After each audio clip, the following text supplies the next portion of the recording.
Hello नमस्कार, मैं doctor Rajneesh Kumar आप सभी का एक बार फिर से हार्दिक स्वागत करता हूं। हिंदी साहित्य का इतिहास सही अप्रोच से कैसे पढ़ा जाए, इस लेक्चर सीरीज के अंतर्गत आज मैं आधुनिक काल पर बातचीत करूंगा और आधुनिक काल में गद्य खंड पर विचार करूंगा कि गद्य खंड की किन किन प्रवृत्तियों से उसका विकास हुआ और प्रतियोगी परीक्षाओं के दृष्टिकोण से कहाँ से ज़्यादातर सवाल पूछे जाते हैं। उन टर्निंग पॉइंट्स को भी हम समझने की कोशिश करेंगे। खास तौर से आधुनिक काल हिंदी साहित्य के इतिहास में लगभग 50% हिस्सा कवर करता है। अगर देखा जाए आदिकाल से लेकर रीतिकाल जितना हिस्सा कवर करता है उसका 50% हिस्सा अकेले आधुनिक काल कवर करता है। ठीक है, हम देखें तो यहाँ से लेकर आदिकाल से लेकर रीतिकाल तक ये आपका 50% पूरा हिस्सा होता है और आधुनिक काल जो है ये अकेले हिंदी साहित्य के इतिहास का 50% हिस्सा कवर करता है। और ख़ास तौर से आधुनिक काल पढ़ते समय प्रतियोगी छात्रों को और जो भी ग्रेजुएशन और पोस्ट ग्रेजुएशन के विद्यार्थी हैं उनके सामने कई समस्याएं खड़ी हो जाती हैं, क्योंकि अभी तक का जो इतिहास आप पढ़ेंगे तो उसमें इन तीनों कालखंडों में आदिकाल, भक्तिकाल और रीतिकाल में ज़्यादातर काव्य का इतिहास पढ़ाया जाता है। ठीक है, लेकिन जब आधुनिक काल हम पढ़ते हैं तो दो जो विधाएं हैं एक साथ समानांतर रूप से चलती हैं और उसमें भी जितने भी कवि या लेखक हैं वो कई विधाओं में लेखन कार्य करते हैं, जिससे कि कन्फ्यूजन क्रिएट होने लगता है और ये समस्या खड़ी हो जाती है कि आखिरकार आधुनिक काल का कैसे अध्ययन किया जाए ताकि कॉन्सेप्ट क्लियर हो। तो मैं आज इस लेक्चर में गद्य से शुरुआत करूंगा, क्योंकि अगर गद्य समझ में आ गया तो ऑलरेडी पद्य धीरे धीरे समझ में आ जाएगा। हम उन चीज़ों का भी अध्ययन करने की कोशिश करेंगे जहां से गद्य को पढ़ते हुए कुछ टर्निंग पॉइंट्स हैं जिनका कि प्रभाव पद्य पर भी दिखाई पड़ता है। तो आज मेरी कोशिश रहेगी कि इस कॉन्सेप्ट को पूरा क्लियर कर दें। वैसे आप लोग जब आधुनिक काल पढ़ेंगे तो हिंदी साहित्य का इतिहास अलग अलग आलोचकों का पढ़े ही होंगे, जिसमें कि डॉक्टर नगेंद्र द्वारा संपादित किताब को पढ़े होंगे, विश्वनाथ त्रिपाठी का हिंदी साहित्य का सरल इतिहास पढ़े होंगे। ठीक है, आधुनिक काल पढ़ने के लिए डॉक्टर बच्चन सिंह की एक किताब है आधुनिक हिंदी साहित्य का इतिहास, उसको पढ़े होंगे। लेकिन इस लेक्चर के माध्यम से को सुनने के बाद जब आप दोबारा हिंदी साहित्य का इतिहास पढ़ेंगे और आधुनिक काल पढ़ेंगे तो आपको पढ़ने में एक अलग आनंद आएगा। निश्चित तौर से इस लेक्चर से आपको एक दृष्टि मिलेगी और मैं एक गुजारिश करूंगा कि समय निकालकर इस लेक्चर को पूरा सुनने की और देखने की कोशिश करें और नोट्स बनाने का भी प्रयास करें और कमेंट्स कर ज़रूर बताएं कि आज का लेक्चर आपको कैसा लग रहा है। तो मैं बात कर रहा था कि जो हिंदी साहित्य का इतिहास है उसका 50% हिस्सा तो आधुनिक काल ही कवर कर लेता है। उसमें भी दो विधाएं साथ में चलती हैं, पद्य और गद्य। ठीक है, एक तरीके से ये माध्यम है अभिव्यक्त करने का। तो हम गद्य के बारे में बातचीत करेंगे कि आधुनिक काल में जो गद्य लिखा जा रहा था उसकी शुरुआत कब से हुई और कैसे कैसे हुई, कैसे कैसे विकास हुआ, और उन एक एक सूत्रों को भी देखने की कोशिश करेंगे जो आगे चलकर आधुनिक काल में एक बड़े कालखंड के रूप में परिवर्तित हो जाते हैं। ठीक है, तो अभी जब हम इस पर क्रमशः बातचीत करेंगे तो मेरी बात ज़्यादा आपको क्लियर होगी। खास तौर से हम देखें तो आधुनिक काल का जो समय है, आचार्य रामचंद्र शुक्ल ने इसका आधुनिक काल का समय 1843 से अब तक उन्होंने माना है। ठीक है, अब तक मतलब कि जो 2021 चल रहा है वो भी आधुनिक काल के अंतर्गत ही चल रहा है। इसके पहले जो कालखंड थे वो प्रवृत्तियों के आधार पर थे, कई समय के अनुसार भी थे। आधुनिक काल भी एक प्रवृत्ति के हिसाब से है कि इसके पहले जो रीतिकाल था वो जिसका कि जनता से कटाव हो चुका था। जितने भी कवि थे वो दरबारी कवि थे, अपने राजा की प्रशंसा कर रहे थे। लेकिन जब आधुनिक काल आया तो क्या उसमें बदलाव हुआ, इसको लेकर आलोचकों में काफ़ी डिबेट हुआ है।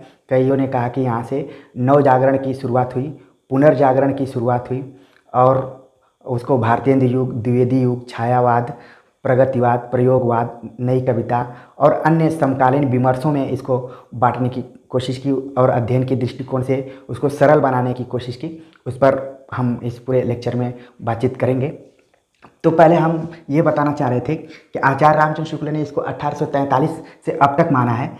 उनके बाद के जितने आलोचक आए तो इसको सरल करने के लिए किसी ने कहा कि 1850 से माना जाएगा, क्योंकि इस समय भारतेंदु का जन्म हो गया था और ये सीधे सीधे वर्ष हो रहा है। अगर 7 साल में देखा जाए तो कुछ बहुत ज़्यादा परिवर्तन नहीं होगा। फिर एक सन और आया 1857, जो कि भारतीय इतिहास में प्रथम स्वतंत्रता संग्राम के नाम से जाना जाता है। ये क्रांति के रूप में भी इसको देखा जाता है, जहाँ पर हिंदू, मुस्लिम, किसान, मजदूर सारे मिलकर अंग्रेज़ों का पहली बार विद्रोह किया था उन्होंने। तो इसका भी साहित्य पर काफ़ी प्रभाव पड़ा और रामविलास शर्मा ने तो यहीं से इसकी शुरुआत मानने की कोशिश की आधुनिक काल के। बाद में एक सन और आता है 1867, क्योंकि 1850 में भारतेंदु का जन्म हो गया था और 1867 में भारतेंदु ने कवि वचन सुधा नाम से एक पत्र निकाला और धीरे धीरे वे साहित्य में स्थापित होने लगे थे, जिसका ये प्रभाव हुआ कि उनके नाम से ही एक कालखंड चल गया 1850 से 1900 ईस्वी तक। लेकिन सवाल ये उठता है कि क्या भारतेंदु एकदम पैदा होते ही साहित्य में आ गए? तो कई आलोचकों का मानना है कि नहीं, अगर तार्किक रूप से देखा जाए तो आधुनिक काल की शुरुआत यहाँ से मानी जा सकती है। खासतौर से आधुनिक काल में ईश्वर की जगह विज्ञान और भक्ति की जगह बुद्धि या फिर तर्क का स्थान आ गया था और धीरे धीरे उसका प्रभाव रचनाओं पर भी दिखाई देने लगा। तो हम क्रमशः गद्य के विकास पर विचार करते हुए धीरे धीरे अन्य चीज़ों पर बातचीत करेंगे तो मेरी बात ज़्यादा क्लियर होगी, ठीक है। तो खैर अभी इसके मैं समय के निर्धारण पर विचार कर रहा था और आप देखेंगे कि 3 ईयर इसमें दिखाई पड़ रहे हैं, बल्कि 4, 1843, 1850, 1857 और 1867, ठीक है।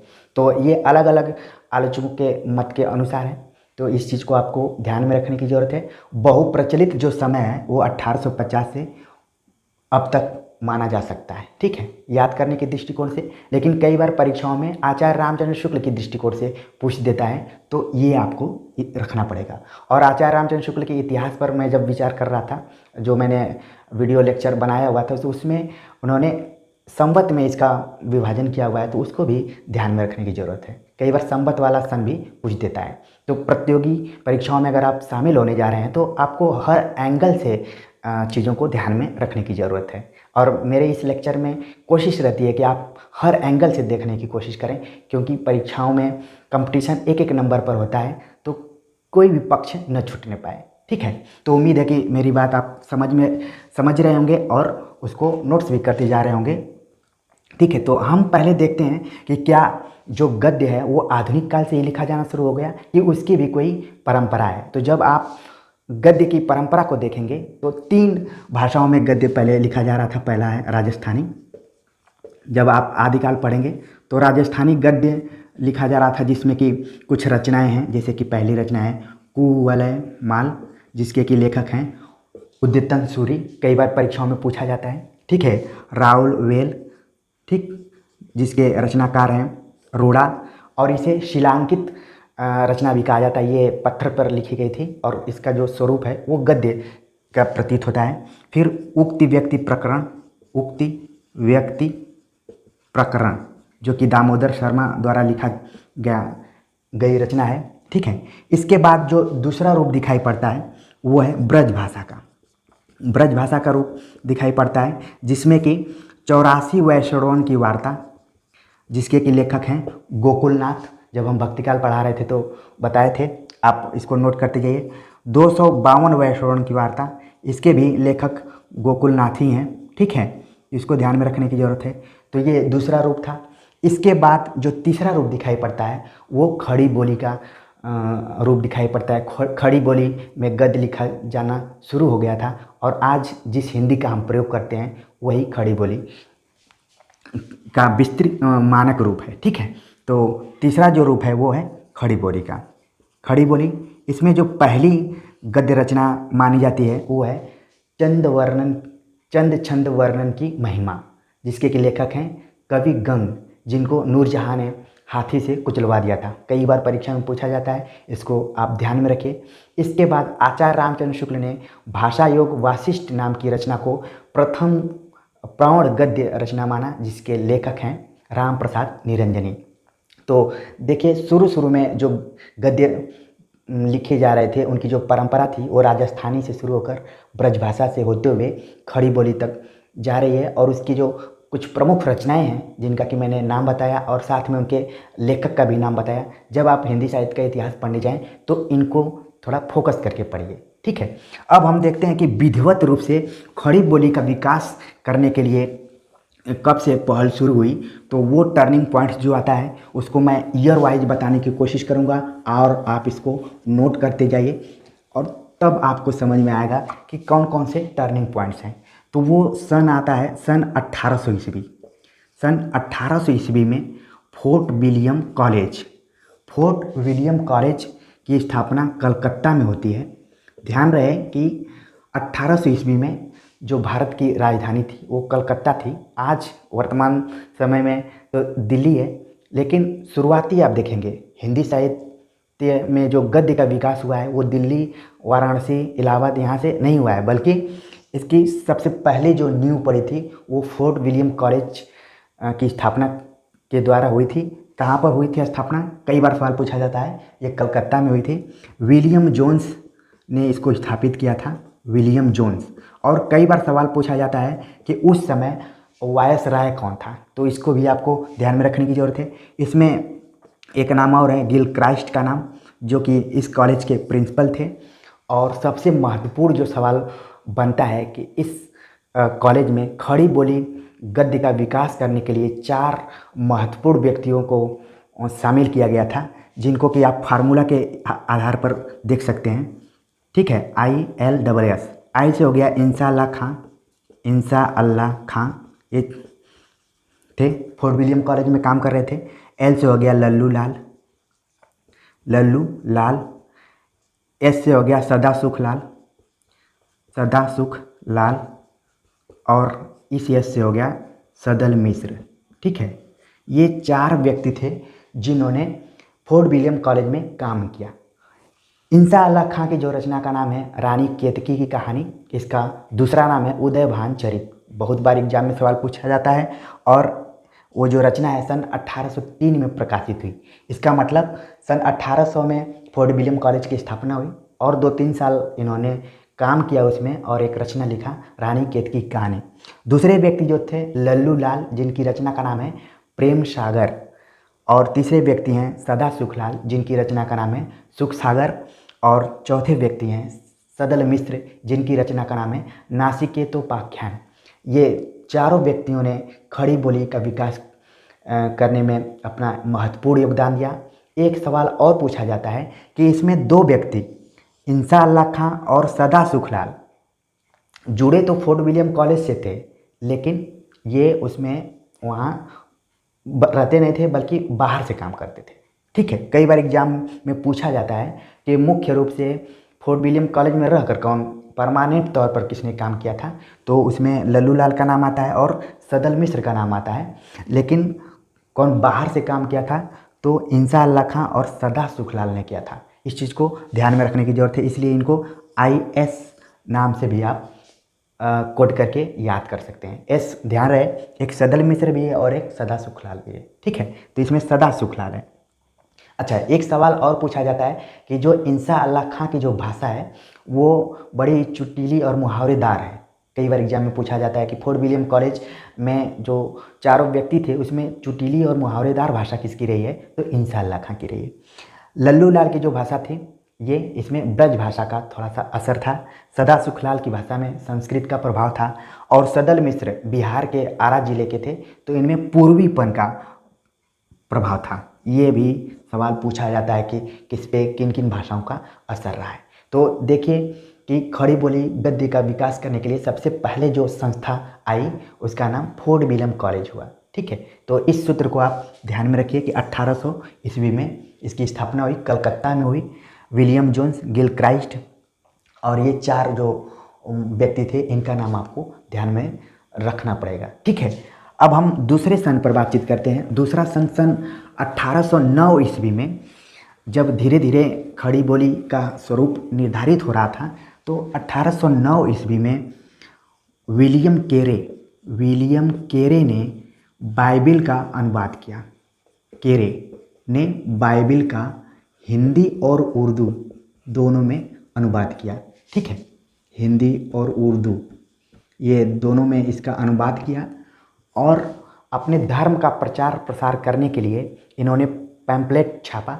जैसे वर्तमान समय में आप देखते होंगे कई राजनीतिक पार्टियों के पैम्पलेट छपते हैं, या फिर कोई अपने चीज़ों का प्रचार करना चाहता है तो पर्चीनुमा पैम्पलेट छपाकर फ्री में बांटता है, उसका पैसा कुछ नहीं लेता है। या फिर सबसे अच्छा उदाहरण आप कोचिंग सेंटर्स जो होते हैं, वो अपना प्रचार प्रसार करने के लिए एक व्यक्ति को पैम्पलेट दे देते हैं और वो आपको चौराहे पर कहीं भी देना शुरू कर देता है। उसी तरीके से बाइबिल का हिंदी और उर्दू में अनुवाद करने के बाद विलियम कैरे ने इसका प्रचार प्रसार करने की कोशिश की। तो एक तरफ तो इनके धर्म का प्रचार प्रसार हो रहा था, दूसरी तरफ खड़ी बोली गद्य का भी प्रचार प्रसार हो रहा था। तो ये एक तरीके से पॉजिटिव रूप में इसको देखने की कोशिश करनी चाहिए। तो लेकिन एक चीज़ ध्यान में रखने की ज़रूरत है कि किसने अनुवाद कराया? विलियम कैरे ने। कब करवाया था? 1809 ईस्वी में। अब अगला जो टर्निंग पॉइंट्स आता है, सन 1826 ईस्वी में उदंत मार्तंड नाम से एक समाचार पत्र प्रकाशित हुआ, जिसके संपादक थे जुगल किशोर। ठीक है, ये भी कई बार एग्जाम में पूछा जाता है। और कहाँ से हुआ? तो ये भी कलकत्ता से। तो ध्यान में रखिए कि आज जो दिल्ली बहुत फेमस है, सब दिल्ली की तरफ मूव करते हैं, लेकिन एक ज़माना था कि हर सारी चीज़ें कलकत्ता से चलती थी। ठीक है, तो पहले जो हिंदी में समाचार पत्र प्रकाशित हुआ उदंत मार्तंड, वो कलकत्ता से प्रकाशित हुआ और 1826 ईस्वी में, 30 मई 1826 ईस्वी में। इसलिए अभी कुछ दिन पहले पत्रकारिता दिवस भी मनाया गया। 30 मई को पत्रकारिता दिवस मनाया जाता है। ये भी कई बार एग्जाम में पूछा जाता है। और एक तरीके से देखा जाए कि उदंत मार्तंड के प्रकाशन से धीरे धीरे पत्रकारिता का युग भी शुरू हुआ और पत्रकारिता का इतिहास अलग से लिखा गया। जब आप हिंदी साहित्य का इतिहास पढ़ेंगे तो पत्रकारिता का ढेर सारा पत्रिकाएँ धीरे धीरे प्रकाशित होने लगे और उनका अलग से एक क्लास लिया जा सकता है। लेकिन आपको टर्निंग पॉइंट्स जरूर ध्यान में रखने की ज़रूरत है कि सबसे पहले हिंदी में जो अखबार निकाला गया उदंत मार्तंड जुगल किशोर द्वारा संपादित था, कलकत्ता से निकाला गया था। और ये कैसा अखबार था? साप्ताहिक था। ये भी कई बार परीक्षा में पूछा जाता है, इस चीज़ को आपको ध्यान में रखने की ज़रूरत है। आज जो आप अखबार पढ़ते हैं, अलग अलग नामों से जो अखबार हैं वो रोज़ रोज़ निकलते हैं, तो दैनिक अखबार हैं, कई साप्ताहिक अखबार होते हैं, कई पाक्षिक अखबार होते हैं, कई मासिक पत्र पत्रिकाएँ निकलती हैं, कई त्रैमासिक होती हैं। ठीक है, अर्धवार्षिक होती हैं, वार्षिक भी होती हैं। तो ये इन सब का रूप है। तो कई बार एग्जाम में पूछा जाता है कि जो उदंत मार्तंड था वो मासिक था कि साप्ताहिक था। इसके बाद जो टर्निंग पॉइंट्स आता है, सन 1836 ईस्वी में अदालत की जो लिपि थी उसको लेकर विवाद शुरू हो गया। अदालत की लिपि क्या रहेगी? तो ये निर्णय लिया गया कि फारसी रहेगी। इसको लेकर हिंदी उर्दू का विवाद शुरू हो गया यहाँ से। ठीक है, हिंदी उर्दू का विवाद शुरू हो गया। तो इस पॉइंट्स को भी आपको समझने की ज़रूरत है कि 1836 में एक इश्तहार निकाला गया कि अब जो अदालत की भाषा होगी वो फारसी होगी, उसकी लिपि जो होगी वो फारसी होगी, भाषा जो होगी उर्दू अरबी मिश्रित होगी।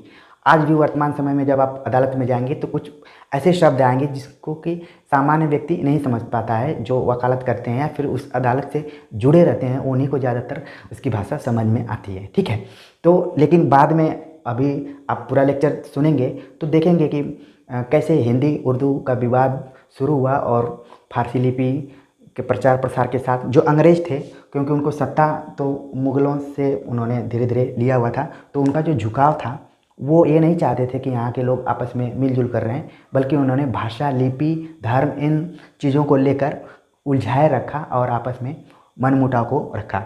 उस ज़माने में जैसे आज हम अंग्रेजी पढ़ते हैं तो नौकरी मिलती है और हिंदी पढ़ते हैं तो थोड़ी दिक्कत होती है, उस ज़माने में जो उर्दू पढ़ता था उसको सीधे सीधे नौकरी मिलती थी। इसलिए यहाँ पर धीरे धीरे विवाद होने लगा और यह भाषा का विवाद शुरू हुआ और बाद में 1947 में इसका परिणाम दिखाई पड़ता है। तो खैर ध्यान में रखने की ज़रूरत ये है। फिर जो समय आता है 1850 ईस्वी में, मतलब भारतेंदु जी का जन्म होता है। तो जन्म के साथ साथ तो तुरंत इन्होंने रचना शुरू नहीं किया। इसी बीच 1857 का जो क्रांति है उसको भी ध्यान में रखने की ज़रूरत है कि यहाँ से हिंदी प्रदेश और हिंदी साहित्य पर इसका एक अलग प्रभाव पड़ा और जो कि आगे चलकर रचनाकारों में दिखाई पड़ता है। खासतौर से भारतेंदु ने जब नाटक लिखना शुरू किया, सबसे पहले जो विधा की शुरुआत हुई नाटक की, ठीक है। और इस नाटक विधा का एक अलग इतिहास लिखा जा सकता है, इतिहास लिखा भी गया है, इसका अलग तरीके से अध्ययन भी किया जा सकता है, इस पर एक अलग लेक्चर भी तैयार किया जा सकता है, ठीक है। फिर भी मोटे तौर पर देखने की कोशिश ये है कि न उपन्यास पहले आया, न कहानी आई, न निबंध आया, बल्कि सबसे पहले क्या है, नाटक आया। आचार्य रामचंद्र शुक्ल ने अपने हिंदी साहित्य के इतिहास में लिखा भी है कि बड़ी विलक्षण बात यह है कि हिंदी जो गद्य का आविर्भाव हुआ वो नाटक से शुरू हुआ। और नाटक क्या था, इसमें संस्कृत से अनुवाद किया जा रहा था, बांग्ला से अनुवाद हो रहा था, अंग्रेजी से अनुवाद हो रहा था।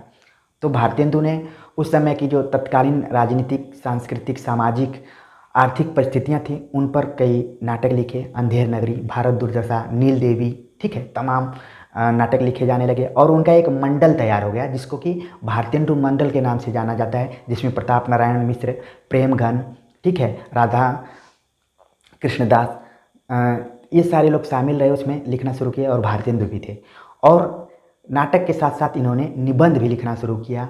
और इसके साथ ही जिस पत्रकारिता की शुरुआत हुई, ये भारतेंदु मंडल के जितने भी रचनाकार थे वो निबंधकार, नाटककार के साथ साथ पत्रकार भी थे, जिसमें कि भारतेंदु ने खुद 3 पत्र पत्रिकाओं का संपादन किया, जिसमें कि कवि वचन, हरिश्चंद्र मैगजीन, ठीक है, बाला बोधनी को कहा जाता है कि स्त्री विमर्श पर आधारित पत्रिका थी, स्त्रियों की समस्याओं को उसमें लिखा गया। इसके बाद आनंद कादम्बिनी, प्रेमघन का, फिर ब्राह्मण नाम की जो पत्रिका निकली थी प्रताप नारायण मिश्र द्वारा संपादित, ये महत्वपूर्ण पत्र पत्रिकाएँ थीं उस जमाने की। इसी बीच एक और टर्निंग पॉइंट्स आता है जिसमें 1873 का नाम है। 1873 में भारतेंदु ने ये कहा कि जो हिंदी है वो नए चाल में ढली है। कई बार एग्जाम में पूछा जाता है कि हिंदी नए चाल में ढली किसने कहा था और कब कहा था, तो ये 1873 ईस्वी में हिंदी नए चाल में ढली। अब हिंदी नए चाल में ढली का मतलब क्या है कि जब मैंने बताया कि 1836 ईस्वी में इश्तिहार निकला और हिंदी उर्दू का धीरे धीरे विवाद हो गया, तो कई उसमें लेखक आए जिसमें कि शिव प्रसाद सितारे हिंद, राजा लक्ष्मण और भारतेंदु, इन लोगों ने धीरे धीरे खड़ी बोली गद्य का प्रचार प्रसार करने के लिए उसके स्वरूप पर विचार करना शुरू किया। तो राजा शिव प्रसाद सितारे हिंद ने आम बोलचाल की भाषा का प्रयोग उस पर जोर दिया। राजा लक्ष्मण ने कहा कि संस्कृत का प्रभाव होना चाहिए, संस्कृत निष्ठ हिंदी होनी चाहिए। तो इन दोनों के बीच का रास्ता निकालते हुए भारतेंदु ने कहा कि 1873 में कि हिंदी नए चाल में ढली। उन्होंने न ज़्यादा संस्कृत पर जोर देने की कोशिश की और न ज़्यादा आम बोलचाल यानी कि उर्दू शब्दों का उसमें प्रयोग करने पर जोर दिया, बल्कि बीच का रास्ता निकालते हुए उन्होंने कहा कि अब हिंदी नए चाल में ढली। ये कई बार कथन पूछा जाता है कि किसने कहा था और कब कहा था। इसके बाद जो टर्निंग पॉइंट्स आता है वो आता है 1882 ईस्वी में। उपन्यास लिखा गया जिसको कि हिंदी का प्रथम उपन्यास कहा जाता है, परीक्षा गुरु। तो आप देख रहे हैं कि इसके पहले मैंने नाटक और निबंध विधा के बारे में बताया कि वो लिखना शुरू हो गए थे। जो भारतेंदु मंडल के रचनाकार थे वो नाटक भी लिखते थे और निबंध भी लिखते थे। नाटक में खुद रोल भी अदा करते थे, अभिनय का रोल अभिनय भी करते थे उसमें। लेकिन 1882 में लाला श्रीनिवास दास ने परीक्षा गुरु नाम से उपन्यास लिखा और उसमें जो भी महाजनी सब व्यवस्था थी उस पर उन्होंने उपन्यास लिखने की कोशिश की और ये यूजीसी, एनटीए, नेट और यूपी हायर एजुकेशन के पाठ्यक्रम में लगा हुआ भी है। तो अभी खाली टर्निंग पॉइंट्स को आप ध्यान में रखिए कि 1882 से उपन्यास भी धीरे धीरे लिखना शुरू हो गया था। फिर 1888 ईस्वी में चंद्रकांता नाम से एक उपन्यास लिखा गया जिसके लेखक थे देवकी नंदन खत्री। देवकी नंदन खत्री। कहा जाता है कि इनके उपन्यास को पढ़ने के लिए लोगों ने हिंदी सीखना शुरू किया। बहुत बार एग्जाम में सवाल पूछा जाता है कि किस उपन्यासकार के उपन्यास को पढ़ने के लिए लोगों ने हिंदी पढ़ना सीखा था, तो देवकी नंदन खत्री का नाम आता है। और चंद्रकांता को पढ़ने के लिए तो एक तरीके से देखा जाए कि हिंदी के विकास में इन उपन्यासों का भी महत्वपूर्ण योगदान रहा है। और एक व्यक्ति और इसमें थे, अयोध्या प्रसाद खत्री, जिन्होंने खड़ी बोली में पद्य लिखने का एक आंदोलन ही चला दिया था, क्योंकि इसके समानांतर पद्य भी लिखा जा रहा था और ये कहा जा रहा था कि रीतिकाल में जितना भी पद्य लिखा गया वो ब्रज भाषा में लिखा गया था, लेकिन खड़ी बोली में अचानक कैसे कविता लिखी जाने जाना शुरू हो जाएगी। लोगों को थोड़ा अटपटा लगता था, यहाँ तक कि भारतेंदु ने भी कहा था कि गद्य की जो भाषा होगी वो खड़ी बोली होगी और पद्य की जो भाषा होगी वो ब्रज भाषा होगी। और जो खड़ी बोली में लिख रहे थे उनके बारे में भारतेंदु ने खुद कहा था कि ये थोड़ी भौड़ी सी भाषा लगती है, अटपटी सी भाषा लगती है, एक कविता की भाषा नहीं हो सकती खड़ी बोली। लेकिन ध्यान रखने की ज़रूरत ये है कि खड़ी बोली में सबसे पहले जो लिखने वाले थे अमीर खुसरो, ये भी एग्जाम में पूछा जाता है कि सबसे पहला जो रूप कहाँ दिखाई देता है खड़ी बोली का, तो अमीर खुसरो की रचना से दिखाई पड़ता है। तो इसको भी ध्यान में रखने की ज़रूरत है। फिर धीरे धीरे भारतीय हिंदू युग से लड़खड़ाती हुई खड़ी बोली में कविता लिखना शुरू हो गया था, लेकिन आगे चलकर इसमें सुधार भी हुआ होगा, जिस पर मैं बातचीत करूंगा। अभी मैं तथ्यात्मक रूप से और ईयर वाइज बताने की कोशिश कर रहा हूं कि कैसे कैसे परिवर्तन हुए हैं। एक चीज़ और मैं भूल गया बताने के लिए, 1836 में एक और बदलाव हुआ था, जिसमें कि हम पढ़ते हैं कि हिंदी साहित्य का सबसे पहला इतिहास लिखने का जो श्रेय जाता है गारसा दत्तासी को। उन्होंने 1836 में इसको लिखा था। जब हम हिंदी साहित्य के इतिहास पढ़ते हैं तो ऐसा लगता है कि गारसा दत्तासी आदिकाल के ही रहे होंगे, लेकिन ध्यान रखने की ज़रूरत है कि 1836 में हिंदी साहित्य का सबसे पहला इतिहास लिखा गया। और वहाँ से, क्योंकि इसी सन में मैंने बताया कि हिंदी उर्दू का विवाद भी शुरू हुआ था, और उस विवाद को शुरू करने में तासी का भी अहम रोल रहा है। उन्होंने जो इतिहास लिखा उसमें 738 कवियों को शामिल किया, जिसमें कि मात्र 73 हिंदी के कवियों को रखा और बाकी जितने भी थे वो उर्दू के, खुद हुए उर्दू के टीचर थे, तो ज़्यादातर उर्दू के ही कवियों को उन्होंने शामिल किया। तो इस विवाद को भी आपको ध्यान में रखने की ज़रूरत है। खैर, हम चलते हैं 1888 में। जैसा कि मैंने बताया कि देवकीनंदन खत्री के उपन्यासों को पढ़ने के लिए लोगों ने हिंदी पढ़ना सीखा। इसके बाद एक टर्निंग पॉइंट आता है 1893 ईस्वी में, नागरी प्रचारणी सभा की स्थापना हुई। नागरी प्रचारणी सभा की स्थापना, ठीक है, ये भी कई बार एग्जाम में पूछा जाता है कि नागरी प्रचारणी सभा की स्थापना कब हुई थी और कहाँ हुई थी। तो ये काशी में, जो कि वर्तमान समय में वाराणसी के नाम से जाना जाता है, वहाँ पर हुई थी। और इसकी स्थिति वर्तमान में आप जाएंगे, जो बिल्डिंग इत्यादि है काफ़ी जर्जर स्थिति में है। अभी कुछ फैसला आया है कि उसका जीर्णोद्धार होगा। तो ध्यान में रखने की बस ज़रूरत है कि इसकी स्थापना 1893 ईस्वी में हुई, काशी में हुई थी। अब देख रहे हैं कि जो हमारी लिपि है, हिंदी जिस लिपि में लिखी जाती है उसका नाम है देवनागरी लिपि। तो कुछ उसी के उसको प्रचारित प्रसारित करने के लिए, उसका विकास करने के लिए इस सभा की स्थापना हुई थी, नागरी प्रचारणी की स्थापना।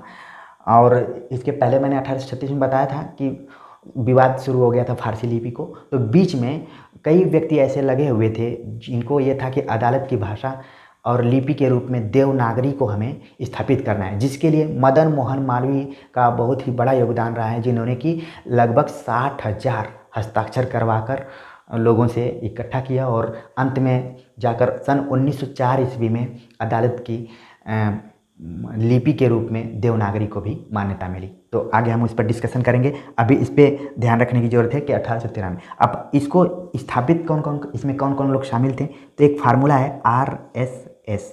आर से हो गया राम नारायण मिश्र, एस से हो गया श्याम सुंदर दास और एस से हो गया शिव कुमार सिंह। ये भी कई बार नाम पूछा जाता है। तो RSS आपको तुरंत दिमाग में बैठ जाएगा। आर से राम नारायण मिश्र, एस से श्याम सुंदर दास और दूसरे एस से शिव कुमार सिंह, ठीक है। तो इनको आप ध्यान में रखिए। इसके बाद जो टर्निंग पॉइंट्स आता है गद्य के क्षेत्र में, वो आता है सन 1900 ईस्वी में। 1900 ईस्वी में एक पत्रिका है जो कि हिंदी साहित्य में सबसे फेमस पत्रिका के रूप में है, जिसका नाम है सरस्वती पत्रिका। इसका संपादन होता है सन 1900 ईस्वी में। सरस्वती पत्रिका का संपादन होता है, जिसने न केवल उपन्यास, कहानी, कविता, सब में इसका एक तरीके से कहा जाए तो ये टर्निंग पॉइंट्स के रूप में आता है। और परीक्षाओं में पूछा जाता है कि सरस्वती का प्रकाशन कब हुआ था, 1900 ईस्वी में। इसके जो प्रथम संपादक थे उनका नाम था चिंतामणि घोष, और फिर इसके बाद इसमें संपादन किया श्याम सुंदर दास ने किया। इनको भी मौका मिला था, लेकिन सबसे ज़्यादा फेमस करने में, सरस्वती पत्रिका को फेमस करने में जिनका नाम आता है, उन्होंने सन 1903 ईस्वी में इसका संपादन किया था। उनका नाम है आचार्य महावीर प्रसाद द्विवेदी। जिस तरीके से क्रिकेट में महेंद्र सिंह धोनी ने इंडिया को एक नई पहचान दिलाई, उसी तरीके से महावीर प्रसाद द्विवेदी ने सरस्वती पत्रिका को एक अलग तरीके का स्थान दिलाया, जो कि हिंदी साहित्य में एक मील के पत्थर के रूप में शामिल। उस ज़माने में अगर किसी की रचना सरस्वती पत्रिका में प्रकाशित हो रही है तो इसका मतलब है कि वो रचनाकार अपने समय का बहुत ही बड़ा रचनाकार है। और महावीर प्रसाद द्विवेदी की एक खास विशेषता ये थी कि ये रचनाओं को आंख बंद कर कर नहीं छापते थे, जैसे वर्तमान समय में बहुत सारे आलोचक या फिर कविता या फिर कहानी लिखने वाले लोग हैं, उनका परिचय के आधार पर उसमें छप जाता है। लेकिन महावीर एक अलग तरीके के संपादक थे। अगर संपादकों का इतिहास लिखा जाए तो महावीर प्रसाद द्विवेदी एक अलग रूप में उसमें दिखाई पड़ेंगे। ये खुद उनकी रचना, जितने भी रचनाकार होते थे उनकी रचनाओं को पढ़ते थे, उसमें जो भी सुधार करना रहता था उसको सुधार करते थे, तब छापते थे। कई बार तो ये वापस भी कर देते थे, जिसमें कि निराला की रचना जूही की कली को इन्होंने वापस कर दिया था। तो जब द्विवेदी जी आए, इसके पहले जो मैं बातचीत कर रहा था वो भारतेंदु युग चल रहा था, क्योंकि आपको अपने दिमाग में कविता के इतिहास को भी रखना पड़ेगा, क्योंकि भारतेंदु युग, द्विवेदी युग ये सब कविता में ज़्यादातर इम्पोर्टेंट रखते हैं। लेकिन गद्य में, गद्य तो काफ़ी बहुआयामी रहा है, तो उसका हम किसी व्यक्ति विशेष के नाम पर रख कर अध्ययन नहीं कर सकते हैं। इसलिए मैं बिंदुवार बताने की कोशिश कर रहा हूँ, ताकि आप जब हिंदी साहित्य का इतिहास पढ़ें, उसमें आधुनिक काल पढ़ें, तो धीरे धीरे आपको चीज़ें क्लियर हों। ठीक है, तो बताने का मतलब ये था कि महावीर प्रसाद द्विवेदी ने खड़ी बोली गद्य को और खड़ी बोली कविता को काफ़ी इन्होंने उसमें सुधार किया। इसीलिए द्विवेदी युग को सुधार काल भी कहा जाता है, या दूसरा नाम दिया गया है जागरण काल। भारतेंदु युग को पुनर्जागरण काल, द्विवेदी युग को जागरण काल, और इसके पहले भक्ति काल को लोक जागरण काल कहा जाता था। तो ये चीज़ें ध्यान में रखने की जरूरत है। इसको आप नोट भी कर लीजिए कि भक्ति काल को क्या कहा गया, लोक जागरण। और कौन कौन कहा था इस चीज़ को मैंने बतलाया था, आप मेरी भक्ति काल पर वीडियो देखेंगे तो तुरंत क्लियर हो जाएगा। फिर भारतेंदु युग को कहा गया पुनर्जागरण काल और द्विवेदी युग को कहा गया जागरण काल। कारण ये था कि इस काल में आकर जो खड़ी बोली है वो कविता और गद्य इन दोनों में समान रूप में प्रयुक्त हो रही थी, मतलब कि मजबूती के साथ आगे बढ़ रही थी, उसका विकास और उसका स्वरूप एकदम क्लियर हो गया था। ठीक है, तो ये चीज़ है। फिर इसके बाद यहाँ पर 1900 ईस्वी में ही कहानी को लेकर काफ़ी चर्चा होने लगी कि हिंदी की प्रथम कहानी कौन सी है। इसी बीच प्रेमचंद का भी आगमन हो चुका था, उन्होंने भी कहानी लिखना शुरू किया। तो इंदुमती का नाम आता है, और आप देखेंगे कि कहानी और उपन्यास इन दोनों को केंद्र में प्रेमचंद आ गए। और जब कहानी और उपन्यास का इतिहास लिखा जाने लगा तो प्रेमचंद को केंद्र बिंदु मानकर उनके पहले की कहानी, प्रेमचंद के युग की कहानी, या उपन्यास, और या उनके बाद का। ठीक है, इसी तरीके से निबंध और आलोचना का जब इतिहास लिखा जाने लगा तो उसमें आचार्य रामचंद्र शुक्ल को केंद्र में रखा गया। ठीक है, तो इसी तरीके से आधुनिक काल में कई विधाएं धीरे धीरे विकसित होने लगी और व्यापक रूप में आगे बढ़ने लगी, जो कि प्रतियोगी छात्रों को कन्फ्यूज कर देती हैं और काफ़ी विस्तृत पाठ्यक्रम लगने लगता है। ठीक है, क्योंकि एक ही व्यक्ति कहानी भी लिख रहा है, उपन्यास भी लिख रहा है, नाटक भी लिख रहा है, निबंध भी लिख रहा है, मौका पा रहा है तो आलोचना भी लिख रहा है, तो काफ़ी दिक्कत होने लगती है पढ़ने के लिए। उसी में संपादन भी कर रहा है कई पत्र पत्रिकाओं का, तो इसलिए एक ही व्यक्ति को ध्यान में रखते हुए कई चीज़ों को ध्यान में रखना पड़ता है। इसलिए जब भी गद्य आप पढ़ें तो काफ़ी सतर्क होकर उसको पढ़ने की ज़रूरत है और क्लियर करके पढ़ने की ज़रूरत है, जिसके तरफ मैं बार बार संकेत कर रहा हूँ। ठीक है, अभी हम 1900 तक आ चुके हैं। फिर हम देखते हैं कि 1915 ईस्वी में गांधी जी का भारत में आगमन होता है और इनका प्रभाव हिंदी साहित्य पर काफ़ी दिखाई पड़ता है। ख़ासतौर से 1915 से लेकर 1947 के युग को तो गांधी युग ही कहा जाने लगा है। ठीक, और इसी बीच दूसरे व्यक्तित्व के रूप में अंबेडकर का नाम आता है, जिन्होंने कि साहित्य को प्रभावित किया, समाज को प्रभावित किया। तीसरे व्यक्ति के रूप में मार्क्स का नाम आता है, इनका भी प्रभाव पड़ा है, साहित्य और समाज पर पड़ा। फिर अगले व्यक्ति के नाम पर फ्रायड, जिन्होंने कि मनोविश्लेषणात्मक साहित्य को प्रभावित किया। तो आप देखेंगे कि कई रचनाकार गांधी को आधार बनाते हुए आदर्शवादी रचनाएं लिखना शुरू किए, जिसमें कि प्रेमचंद का नाम सबसे पहले आता है कि शुरू में वो आदर्शवादी लिख रहे थे, बाद में आदर्शोन्मुख यथार्थवाद के तरफ बढ़े। फिर जैसे ही थोड़ा सा अंबेडकर का प्रभाव उनके ऊपर दिखाई पड़ा तो वो यथार्थवादी रचनाएं लिखना शुरू किए, जिसमें कि कफन और गोदान इन दोनों का नाम पहले आता है। ठीक है, फिर मार्क्स का प्रभाव दिखाई पड़ा, कार्ल मार्क्स का, तो साहित्य में जो शोषित वर्ग था उनको केंद्र में रखना शुरू कर दिया गया। और इसके बाद फ्रायड का नाम आता है, जिसमें कि ईलाचंद जोशी, अज्ञे, ठीक है, जैनेन्द्र, इन लोगों का नाम आता है कि इन्होंने मनोविश्लेषणात्मक ढंग से साहित्य लिखना शुरू किया कि व्यक्ति और समाज के मन में क्या गुत्थियाँ चल रही हैं उसको सुलझाने का इन्होंने प्रयास किया। ठीक है, तो धीरे धीरे आप देखेंगे कि जो गद्य है उसका बड़ा ही अलग तरीके से रूप दिखाई पड़ता है और विस्तृत रूप दिखाई पड़ता है। तो इसीलिए आप देखे होंगे कि अलग अलग विधाओं का अलग अलग इतिहास भी लिखा जाने लगा। इसी बीच यात्रा, संस्मरण, रेखाचित्र, ठीक है, आत्मकथा, कथेतर गद्य के अंतर्गत ये सब आते हैं, ये भी लिखना शुरू हो गया था। तो ये था, और एक टर्निंग पॉइंट्स आता है और 1936 ईस्वी में प्रगतिशील लेखक संघ की स्थापना हुई, जो कि साहित्य को काफ़ी प्रभावित किया और एक नई दृष्टि दिया। प्रगतिशील लेखक संघ जिसकी स्थापना हुई थी, लखनऊ में हुई थी। इसमें प्रेमचंद ने एक भाषण दिया था, साहित्य का उद्देश्य, और उसमें इन्होंने कहा था कि साहित्य राजनीति के आगे जलने वाला मशाल है। ठीक है, और फिर कई चीज़ों पर उन्होंने बिंदुवार अपना स्पीच दिया था। किताब भी है साहित्य का उद्देश्य करके, अगर आप इसको खरीद कर पढ़ेंगे तो इसमें पूरा दिया हुआ है। तो इन टर्निंग पॉइंट्स को भी ध्यान में रखने की ज़रूरत है। इसके बाद क्या होता है कि कुछ विमर्श शुरू हो जाते हैं, खासतौर से 1950 के बाद देश का विभाजन होता है। तो उस विभाजन को आधार बनाकर कई कहानियाँ और उपन्यास लिखे गए हैं, जिनमें कि झूठा सच, ठीक है, तमस, या फिर मलबे का मालिक, इस तरीके से कहानियाँ लिखना शुरू हो गए। और अलग अलग तरीके से कि जब आज़ादी हुई तो कई लोगों का आज़ादी से भी मोह भंग हुआ, कई लोग गांव से शहर की तरफ जाने लगे, तो वहाँ पर अकेलेपन का एहसास होने लगा। और मध्यम वर्ग जो धीरे धीरे उभर रहा था, उस पर फिर स्त्री पुरुष संबंधों पर बहुत सारी रचनाएँ लिखी जाने लगी, जिसमें कि कहानी और उपन्यास मुख्य रूप से आता है। ठीक है, फिर टर्निंग पॉइंट्स आता है सन 1990 ईस्वी में, जब हम गद्य का पूरा, मैं एक खाका दिमाग में रखने की कोशिश कर रहा हूँ, ताकि जब आप हिंदी साहित्य का इतिहास पढ़ें और आधुनिक काल पढ़ें और इसमें गद्य पढ़ें तो पूरा आपके मन में खाका पैदा होना चाहिए। 1990 के आसपास में आप देखेंगे कि भारतीय राजनीति में भी परिवर्तन होता है और उसका प्रभाव साहित्य पर भी दिखाई पड़ता है। तो ख़ास तौर से यहाँ से दलित विमर्श की शुरुआत होती है, और उसमें भी जिस विधा को ज़्यादातर यूज किया जाता है उसका नाम है आत्मकथा।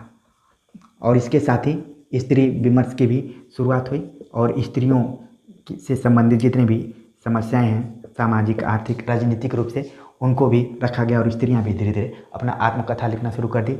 इसके बाद आदिवासी विमर्श, जल जंगल ज़मीन को लेकर कि इनकी समस्याओं को भी लिखा जाने लगा। तो देख रहे हैं कि धीरे धीरे जो हिंदी गद्य है वो कैसे बदलता, शुरू से फोर्ट विलियम कॉलेज से एक तरीके से इसकी शुरुआत माने तो कैसे कैसे उसमें बदलाव हुआ, उन पॉइंट्स को भी मैंने बताने की कोशिश किया। और फिर देश की आज़ादी के बाद फिर कैसे सामाजिक राजनीतिक रूप से परिवर्तन हुआ, उसका प्रभाव भी साहित्य पर दिखाई पड़ता है, जिस फलस्वरूप ये सारे विमर्श उभर कर सामने आते हैं। फिर इसके बाद थर्ड जेंडर का भी विमर्श शुरू हो गया, जिसको कि हम किन्नरों का जो जीवन संघर्ष है उसके बारे में जो साहित्य लिखा जा रहा है उसका भी अध्ययन करना शुरू कर दिया गया साहित्य में। तो एक तरीके से मैंने पूरा विस्तृत रूप में हिंदी गद्य, जो हिंदी साहित्य का इतिहास है उसमें आधुनिक काल में जो गद्य खंड है उसका एक केवल सूत्रात्मक रूप में एक रेखाचित्र रेखांकित करने की कोशिश किया, ताकि जब भी आप पढ़ना शुरू करें तो वहाँ से शुरू करें और आखिर तक देखने की कोशिश करें कि कैसे कैसे कहाँ कहाँ टर्निंग पॉइंट्स आए हैं, और उन टर्निंग पॉइंट से कैसे कैसे सवाल आते हैं उनको आप समझने की कोशिश करें। और लेक्चर तैयार करने के लिए तो एक एक कालखंड पर, एक एक व्यक्ति पर और एक एक प्रवृत्ति पर छोटा छोटा लेक्चर तैयार किया जा सकता है। लेकिन इस लेक्चर को देखने के बाद और सुनने के बाद आपके दिमाग में एक खाका बनेगा। फिर इसके बाद जब अलग अलग व्यक्ति पर, अलग अलग लेखक पर, अलग अलग प्रवृत्तियों पर, ठीक है, अलग अलग विधाओं पर जब लेक्चर आएगा तो बात और ज़्यादा क्लियर होगी। तो उम्मीद है कि ये लेक्चर आप सभी को अच्छा लगा होगा। कमेंट्स कर ज़रूर बताइए। मिलते हैं एक नए टॉपिक के साथ, तब तक के लिए नमस्कार।